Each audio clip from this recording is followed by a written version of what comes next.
Dear student, today we are going to discuss numerical problem on motion transmissibility. In the last class we are discussing the problem on motion और force transmissibility. आज हम motion transmissibility पे problem discuss करेंगे.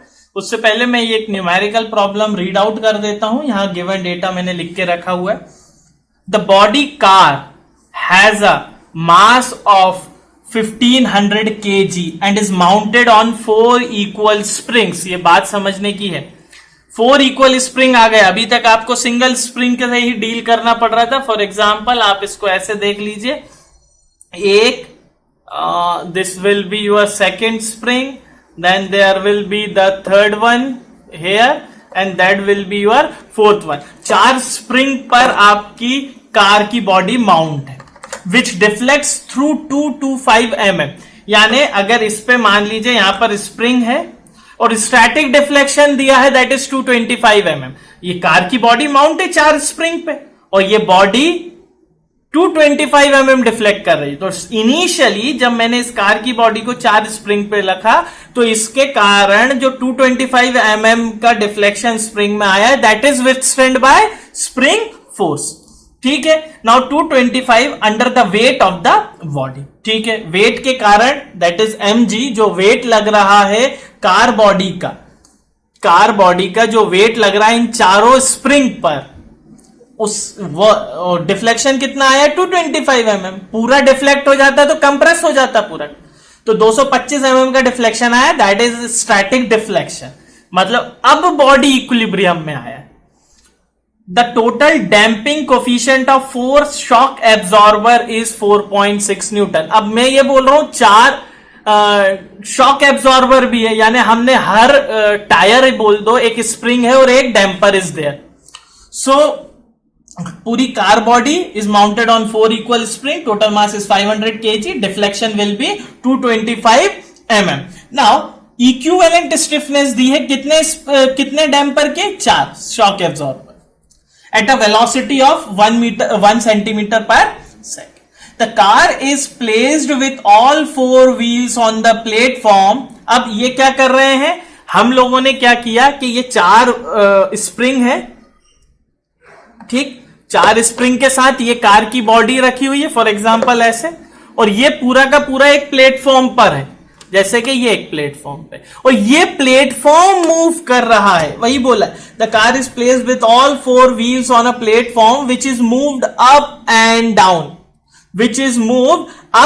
Down at resonance. तो सबसे पहले तो वहां पर जो कंडीशन है आर की that is equal to 1, resonance बोला है. तो एक कंडीशन हो गई रेजोनेंस पे, दूसरी कंडीशन हो गई कि अब ये जो जिस प्लेटफॉर्म पे रखा है वो मूव कर रहा है, और वो मूव कर रहा है तो किस कंडीशन पे मूव कर रहा है, एट रेजोनेंस पे मूव कर रहा है, और at resonance speed with amplitude of 25 mm 25 mm. तो मतलब कहने का मतलब इस पर एक 4 स्प्रिंग है और ये कार की बॉडी है, 4 डैम्पर है, इसके चारों टायर इस पे रखे हुए हैं. नाउ ये मूव कर रहा है रेजोनेंस पे और इसके मोशन दे दिए हैं आपको कितने 25 mm.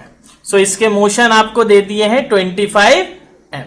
ठीक है. चलिए, find the amplitude of car body on its spring assuming the centre of gravity of the car to be concentrated at centre of the wheel. मतलब वही है CG, मतलब उसके सेंटर पे ही है और मुझे उसका एम्पलीट्यूड ऑफ कार बॉडी निकालना है. चलिए, अच्छी बात है, आगे बढ़ते हैं अपन. सबसे पहले गिवन डेटा मैंने लिख ही दिया है. Given data will be your मास दिया है, 4 इक्वल स्प्रिंग दिया है, डैम्पर दिया हुआ है, डैम्पिंग कोफिशिएंट दिया, x दिया, platform moves at resonance, x will be 25 mm. अभी x की वैल्यू नहीं दी. सो ये प्रॉब्लम है बेटा मोशन ट्रांसमिसिबिलिटी की. जब फ्लोर मोशन दे रहा है हमारी मशीन पे यानी बॉडी पे, कार बॉडी पे, that will be your motion transmissibility problem. तो अब इसके लिए मुझे दोनों मोशन अज्यूम करने पड़ेंगे. तो लेट जो कार का मोशन है B x1 and platform motion B x2. ठीक है. और मोशन ट्रांसमिसिबिलिटी पे जब हमने ड्राइव किया था तो the formula comes out to be x1 upon में x2 that is equals to under root 1 plus 2 zeta r का होल स्क्वायर अपॉन में under root 1 minus r square का whole square plus 2 zeta r का whole square. So this is the formula for motion transmissibility. ठीक है. Now x2 is given that is 25 mm. x2 will be given that is 25 mm platform का motion. तो मुझे क्या find करना है? Amplitude of car यानी x1 फाइंड आउट करना है. ठीक है. x2 मेरे पास दिया हुआ है. नाउ मेरे को अलग अलग वैल्यूज निकालनी. सबसे पहले मैं देखूं, मुझे बोला है कंडीशन ऑफ रेजोनेंस. तो for condition of resonance R की वैल्यू क्या हो जाती है? R will be equals to 1. R equals to 1, तो 1 minus 1 0. Here this is 1, this is 1. So the formula will reduced to x1 upon में x2 under root 1 plus 2 zeta का whole square upon में that square square cancel to zeta. अब बस कहीं से zeta की value find out कर लू. x2 की वैल्यू दी हुई है, problem will be ended. Now for zeta के लिए मुझे क्या क्या चाहिए? देखो बेटा, c अपॉन में that is 2m omega n और that will B c upon में 2 अंडर रूट k. ठीक है. Now that m will be capital M क्योंकि total mass of the body दिया है. ठीक. अब क्या करें? अपन फाइंड आउट करते हैं. तो मेरे को k की वैल्यू चाहिए. अगर k की वैल्यू नहीं मिली तो मैं ओमेगा n भी नहीं निकाल सकता हूं. तो मुझे k की वैल्यू के लिए देखना पड़ेगा. k की वैल्यू के लिए मुझे पता है कि जब भी बात करूंगा मैं स्प्रिंग और मास सिस्टम की, ठीक है, तो अभी यहां पर 4 स्प्रिंग है. तो 4 स्प्रिंग है तो that will be k equivalent. और इस मास के कारण जो वेट डाउनवर्ड एक्ट कर रहा है that is capital mg and that is withstand by equivalent spring force k del. So from here k equivalent deflection will be equals to mg. अपन ने first unit में भी देखा था. तो यहां से मैं वैल्यू फाइंड आउट कर लेता हूं k इक्विवेलेंट की, that is capital mg upon में डेल स्टैटिक या deflection. So k equivalent will be equals to mg. mg is 1500 into 9.81 upon में static deflection will be 225 mm into 10 की power -3. So from here what will we get? The value of k equivalent and its value will be 1500 into 9.81 divided by 225 divided by 10 की power -3. That is 65400. That is 65400. 65400. ठीक है. Once again I check 1500 into 9.81 divided by 0.225, that is 65400. It is 65400, that is Newton per metre. पर ये किसकी है? 4 equivalent spring की है. और अब देखो, अब कार के स्प्रिंग बोले गए हैं एक टायर के साथ. जैसे मान लो 4 स्प्रिंग पे माउंट है इस टाइप के. 1 2 3 4. ठीक है. There will be 4 springs. Now 4 springs, then what we get? They are in parallel. तो पैरेलल, तो k equivalent will be equals to 4k. तो यहां से k will be k equivalent upon में 4. सो k की वैल्यू कितनी आ गई? 654 16350 newton per metre. Now this will be the value of K मिल गया। I have the value of M, I have the value of M and equivalent stiffness. यहां पर जो आएगा वो आएगा बेटा इक्विवेलेंट। जो डैम्पिंग कोफिशिएंट निकालते हैं वो, तो डैम्पिंग फैक्टर जो निकालते हैं वो इक्विवेलेंट के हिसाब से निकालते हैं, ठीक है। तो यहां से मैं जीटा की वैल्यू फाइंड आउट कर सकता हूं। के इक्विवेलेंट विल बी 4.6, ठीक है।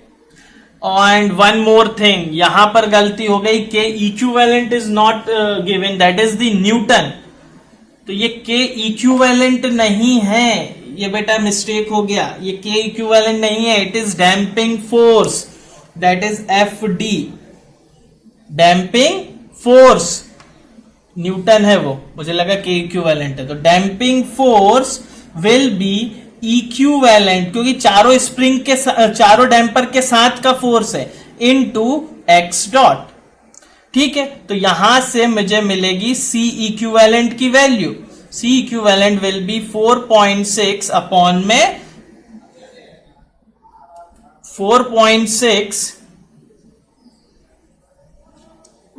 अपॉन में 1। अब सेंटीमीटर है तो 10 की power -2, so this will be come out to be 460 Newton second पर मीटर। यहां पर के इक्विवेलेंट भी यूज करना है। तो जीटा की वैल्यू क्या आ गई मेरी, जीटा विल बी, यहीं से देखिए C equivalent that is 460 upon में 2 अंडर रूट के एम। तो K will be 16350 and mass will be 1500, ठीक है। सो यहां से जीटा की वैल्यू क्या मिली मुझे,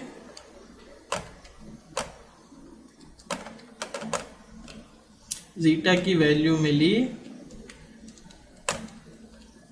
0.046 ऑलमोस्ट नेग्लेक्टेड है, ठीक है। जब जीटा की वैल्यू मिल गई तो मैं यहां से x1 और x2 की वैल्यू फाइंड आउट कर सकता हूं। So x1 will be equals to x2 is what 25 mm, that is into 10 की पावर -3, ये यहां गया, into under root 1 plus 2, zeta will be 0.046 का होल स्क्वायर अपॉन में 2 zeta, 2 into 0.46। So x1 will be equals to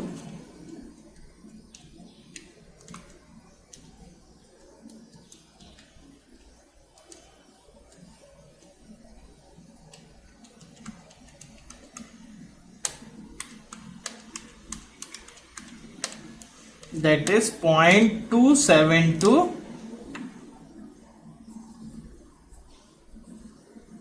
3 कर दो इसको metre,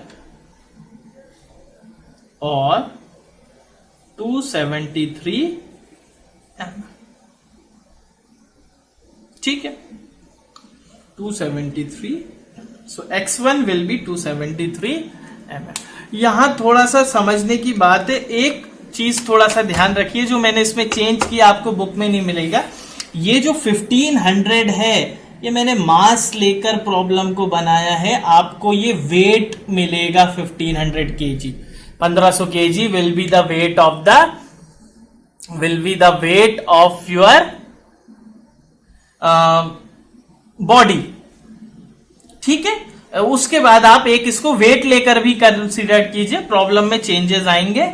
और अभी मैंने उसको केजी ले लिया, आप उसको वेट लेकर भी चल सकते हैं, that is the value in newton, ठीक है। Okay, thank you.